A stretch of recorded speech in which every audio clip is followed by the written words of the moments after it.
সেই একটা ঘুম হলো। রমজান মাসে এত বেলা করে উঠলে হবে? 12:30 বেজে গেছে, গোসল টোসল করে মসজিদ বিলে যা। আচ্ছা যাচ্ছি, শরীর কিংবা সেই ম্যাচ ম্যাচ করিচ্ছে, মাগরিব পর্যন্ত টিকপের পাই কি না পাই। দেখ তো কথার সাইজ, মানুষ খায়া মরে, না খায়া কিন্তু মরে না। ওল্লা মোবাইল টেপা বাদ দিয়ে গোসল করে ফ্রেশ হয়ে নামাজ পড়ে আয়, তাহলেই সব ঠিক হয়ে যাবে নি।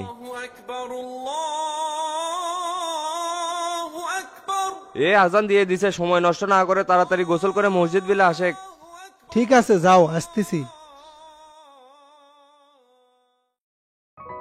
যাই নামাজটা শেষ করে বাজার থেকে ইফতারের জিনিসপাতি কিনে নিয়ে আসি।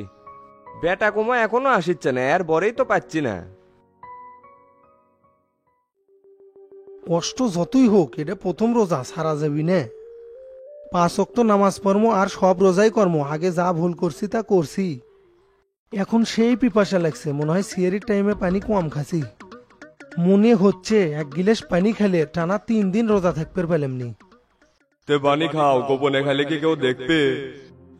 পাগলা হচ্ছেন আপনি, গোপনে খেলে রোজা হবি না, কারণ আল্লাহ সবই দেখে। কষ্ট যতই হোক কোনো কিছুই খামো না।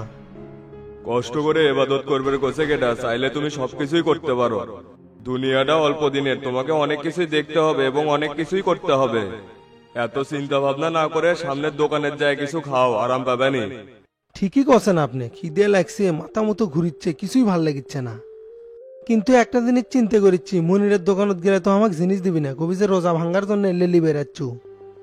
এ পাগলা, সামান্য মিশা কথা করলেই হবে? কবে যে তোমাদের বাড়িতে মেহমান আছে, তা করে বাচ্চা কাচ্চা করে জন্য কিনবে যাচ্ছি। কথা আপনি ঠিকই করছেন, আমি এখনই যাচ্ছি। যাক, একজনের তাও পথভ্রষ্ট করছি, বসেক যায় কবের পারমনি। চিন্তা করেই হোক এই আদম সন্তানদের জাহান নামে নিয়েই যাওয়া লাগবে, এটাই চ্যালেঞ্জ।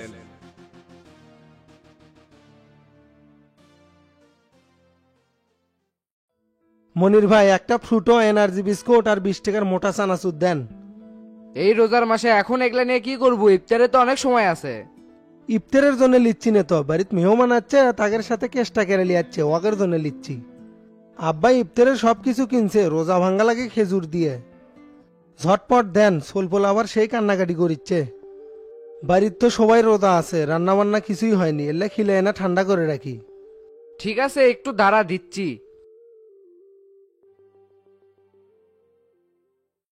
তো মাস্টার সাহেব, নামাজ কি শেষ হলো? রোজার মাসে নামাজ পড়ার কি শেষ আছে? যত পড়মো তত নেকি, কি কন হুজুর? নামাজ পড়েন আর বেশি বেশি দোয়া করেন, রমজান মাসে সবসময় দোয়া কবুল হয়। তাহলে আপনি নামাজ পড়েন, আমি বাড়ির থেকে টেকা নিয়ে আসি, বাজার যাওয়া লাগবি। এই দিক দিয়ে আসেন, আমিও বাজার বিলে যাবো, একসাথেই যামুনি। আচ্ছা, আসমনি।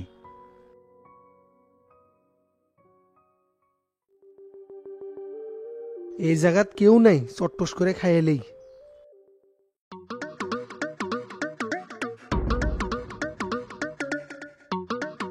কেরে শান্ত, তুই রোজা নাই, এলা চানাচুর বিস্কুট খাচ্ছু কে?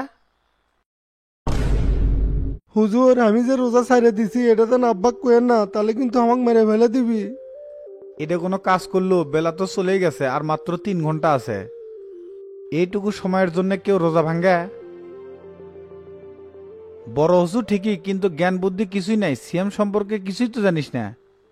রাসূল সাল্লাল্লাহু আলাইহি ওয়াসাল্লাম বলছেন, রমজানের সিয়াম পাওয়া পরেও কেউ যদি অতীতের গুনাহ মাফ না করতে পারে, তার মতো হতভাগা পৃথিবীতে আর কেউ নাই। প্রত্যেকটা ইবাদতের নির্দিষ্ট সওয়াব আছে, কিন্তু সিয়ামেরটা উল্লেখ নেই, কারণ এর প্রতিদান আল্লাহ নিজের হাতে দিবে। যে ব্যক্তি আল্লাহর সন্তুষ্টি লাভের আশায় প্রত্যেকটি সিয়াম পালন করে, মহান আল্লাহ তাআলা তার অতীতের সকল পাপ ক্ষমা করে দেয়। আর তুই এই সুযোগ পেয়েও হাতছাড়া করলো, তোর চাইতে হতভাগা আর কি আছে রে? হুজুর, আমি এত কিছু বুঝা পাইনি, শয়তানের পাল্লাত পরে এই অকামটা হয়ে গেছে। কাল থেকে আর একটা রোজাও মিস করবো না, শেষে যে এই রোজাটা করে দমো।